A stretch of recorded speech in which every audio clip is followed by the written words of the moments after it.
KTR arrest ఖాయమని ఆయన భావించారు. ఆయన పార్టీ నేతలు కూడా గ్యారంటీగా వెళ్తారు అనుకున్నారు. సో ఆ నేత కూడా అదిగో అరెస్ట్ ఇదిగో అరెస్ట్ అంటూ బహిరంగంగానే వ్యాఖ్యానించారు. ఆయన అరెస్ట్ ను అధికార పార్టీలో అడ్డుకుంటుంది ఎవరు? ప్రభుత్వం సైలెంట్ అవ్వడానికి అసలు కారణాలు ఏంటి? ఎవరు బ్రేకులు వేస్తున్నారు? తెర వెనుక జరుగుతున్న తతంగం ఏంటి? తెలంగాణ రాజకీయాల్లో విచిత్రమైన పరిస్థితి నెలకొంది.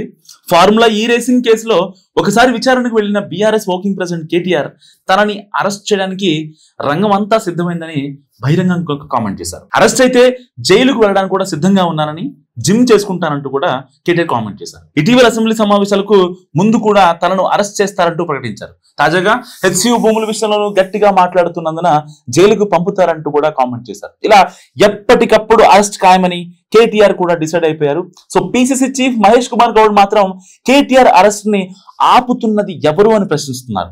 ఆయన ఉద్దేశంలో కేంద్ర ప్రభుత్వంలో ఉన్న విచారణ సంస్థలు ఆపుతున్నాయని స్పష్టంగా కనిపిస్తోంది. కానీ అధికార పార్టీలోనే దీనిపై రకరకాల చర్చ జరుగుతుందట. ఫార్ములా ఈ కార్ రేసు కేసులో ఏసీబీ కేసు నమోదు చేసి విచారణ కొనసాగిస్తుంది. నెలలుగా ఈ వ్యవహారం నడుస్తూనే ఉంది. రేసు నిర్వహణకు సంబంధించిన ఏజెన్సీని కూడా విచారించింది. ప్రభుత్వ సొమ్మును కేటీఆర్ అక్రమంగా విదేశాలకు తరలించారనేది విచారణలో కీలక అంశం. ఇదే అంశంపై ఎన్ఫోర్స్మెంట్ డైరెక్టరేట్ కూడా కేసు నమోదు చేసింది. కానీ ఇప్పటి వరకు ఈ కేసులో ఎలాంటి చర్యలు లేవని పిసిసి చీఫ్ మహేష్ గౌడ్ ప్రశ్నిస్తున్నారు. భిన్న రకాల వాదనలను ఆయన తెర మీదకు తెస్తున్నారు. తమ ప్రభుత్వం నమోదు చేసిన కేసులో కేటీఆర్ అరెస్టు ఎందుకు ఆగిందనేది ఆయనకు కూడా క్లారిటీ లేదట. సో వ్యవహారం కేంద్రం మీదకు తోసేసి మహేష్ కుమార్ గౌడ్ రాజకీయం కామెంట్లు చేస్తున్నా అనే విమర్శలు కూడా వినిపిస్తున్నాయి.